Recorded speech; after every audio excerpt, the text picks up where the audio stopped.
বিরতির পর স্বাগত। আজ পৌষ সংক্রান্তি, আর পৌষ সংক্রান্তি মানে পিঠে পুলির উৎসব। ইতিমধ্যে প্রত্যেকের বাড়ি বাড়ি পিঠে পুলির বিভিন্ন সরঞ্জাম তৈরিতে ব্যস্ত গৃহিণীরা। পৌষ সংক্রান্তি মানেই পিঠে পুলির অন্যতম একটা উৎসব। আর পৌষ মাসের শেষ দিন প্রতিটি বাড়ি বাড়ি ধর্মীয় পূজার্চনার মধ্য দিয়ে অনুষ্ঠান, বিভিন্ন বিষয়ের মধ্য দিয়েই কিন্তু এই দিনটি পালন করা হয়। বিশেষ করে গ্রামগঞ্জে নতুন ধান ঘরে তুলে আনন্দ উৎসব করার মাধ্যমেই সেই নতুন ধানের চালের গুঁড়ো দিয়েই তৈরি পিঠা এবং নলেন গুড়ের পায়েস এই উৎসবের অন্যতম আকর্ষণ।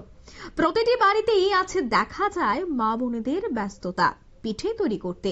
কত রকমের পিঠে, খোলা পিঠে, মালপোয়া, পাটিসাপটা সহ নানা ধরনের পিঠা তৈরি করতে ব্যস্ত রয়েছে গৃহিণীরা।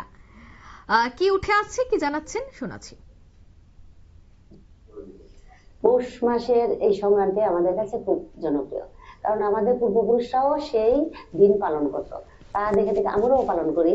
সেই দিন আমরা নানান পিঠে, নানা রকম রান্না করে পূর্বপুরুষের নামে তা করে তারপরে সবাই মিলে বিকাল বেলা কীর্তনের একটা করে, সেই কীর্তনেও আমরা করি, যোগদান করি।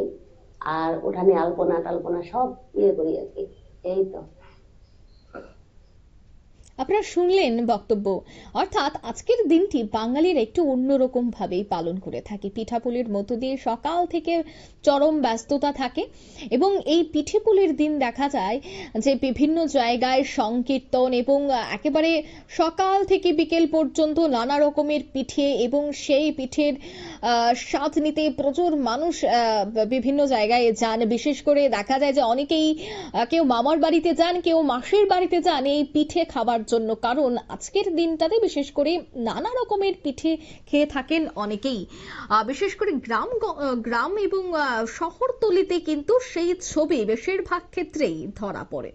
নিয়ে নিচ্ছে এই মুহূর্তে ছোট্ট একটি বিজ্ঞাপন বিরতি, সঙ্গে থাকুন।